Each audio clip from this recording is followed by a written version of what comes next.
अस्सलामुअलैकुम। सबसे पहले तो 1K सब्सक्राइबर होने की खुशी में आप सबको मेरी तरफ से एक पप्पी इधर, एक पप्पी इधर।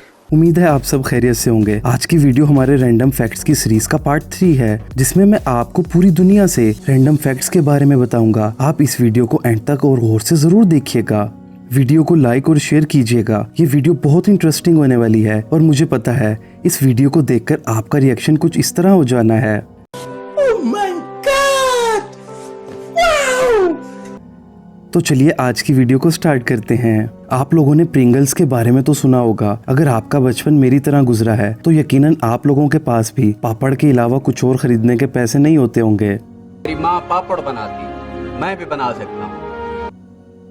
खैर हम लोग तो प्रिंगल्स को अमीरों की चिप्स बोलते थे। अब इंटरेस्टिंग फैक्ट ये है कि इन चिप्स को बनाने वाले ने मरने से पहले ये वसीयत की थी कि उसे प्रिंगल्स के कैंस के साथ दफनाया जाए। और दोस्तों जब ये मर गया तो अब सब घर वालों को सबसे बड़ी टेंशन ये थी कि इसे कब्र में प्रिंगल्स के कौन से फ्लेवर के साथ उतारा जाए। ये इतने महंगे हैं, हमने अब तक नहीं खाए। और ये जनाब मरने के बाद भी प्रिंगल्स खाने का सोचते थे। खैर प्रिंगल्स का तो पता नहीं, लेकिन फरिश्तों से चपेड़ें जरूर खाई होंगी इसने। दोस्तों क्या आपको मालूम है पाकिस्तान का नेशनल बर्ड यानी कौमी परिंदा कौन सा है?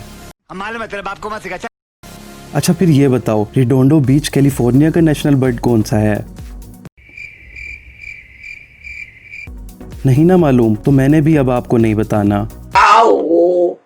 बताओ ना। अच्छा चलें बता देता हूँ, लेकिन अब कोई शरारत नहीं करनी।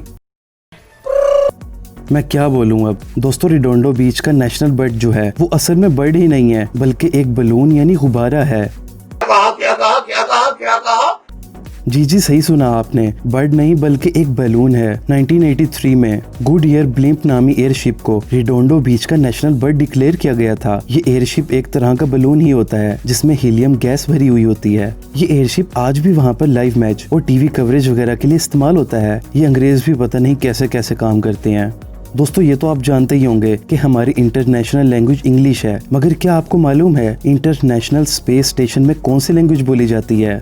अब ये तो किसी किताब में नहीं लिखा।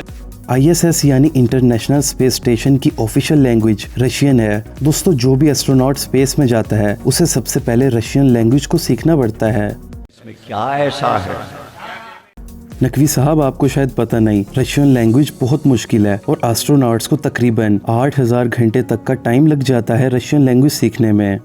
दोस्तों ये जो टेक्स्ट मैं आपको दिखा रहा हूँ, ये जिस स्टाइल या फॉन्ट में लिखा हुआ है इसे कॉमिक सेंस कहते हैं। इस स्टाइल के बारे में मशहूर है कि ये सबसे ज्यादा अंडररेटेड फॉन्ट है। मतलब इसे हर तरह के फॉन्ट्स में सबसे फजूल तरीन और दुनिया का मोस्ट हेटेड फॉन्ट कहा जाता है। इस फॉन्ट को बनाने वाले ने खुद भी जिंदगी में सिर्फ एक बार ही इसे यूज किया था। अब इस फॉन्ट को इतना हेट क्यों मिलता है मुझे नहीं पता, लेकिन इस बेचारे फॉन्ट का बाकी फॉन्ट्स में वही मकाम है जो सोशल मीडिया में बेचारे टिकटॉकर्स का है। मतलब आप कॉमिक सेंस को बाकी फॉन्ट्स का टिकटॉकर बोल सकते हैं। अच्छा सॉरी गाइस, मुझे ऐसा बोलना नहीं चाहिए था, मैं ऐसा कहना भी नहीं चाहता था, लेकिन क्या करूँ।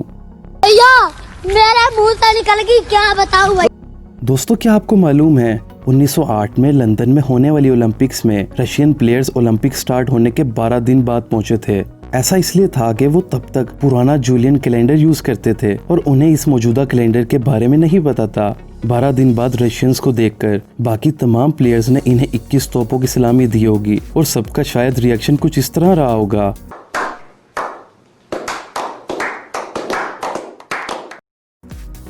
आप लोग जेनिस जॉपलिन के बारे में जानते हैं? इसने मरने के बाद भी अपने दोस्तों को ट्रीट दी थी। एक हमारे दोस्त हैं जो हर बात पर ट्रीट मांगते तो जरूर हैं, लेकिन खुद कभी नहीं देते।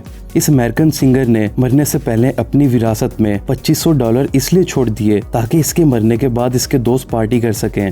इसके मरने के बाद इसकी दी हुई लिस्ट से बंदे इनवाइट करने के बाद उनको इन $2500 से ट्रीट दी गई। मैं तो ये सुनकर अपने तमाम दोस्तों को बस यही कहना चाहूंगा, हमने तुमसे दूरी इख्तियार कर ली, हमने तुम्हें अपनी बरादरी से निकाला। खैर छोड़ें, इतना गुस्सा करना भी अच्छी बात नहीं। आपको मालूम है आसमान पर जो बादल होते हैं उनका वजन कितना होता है? शायद आपको भी मेरी तरह ये लगता होगा कि ये तो धुआं सा होता है, इनका इतना वजन कहाँ होता होगा। लेकिन शायद आपको मालूम नहीं, एक बारिश बरसाने वाले बादल का वजन 10 लाख पाउंड से भी ज्यादा हो सकता है। सो फ्रेंड्स ये थे कुछ रैंडम फैक्ट्स। आपको ये वीडियो कैसी लगी?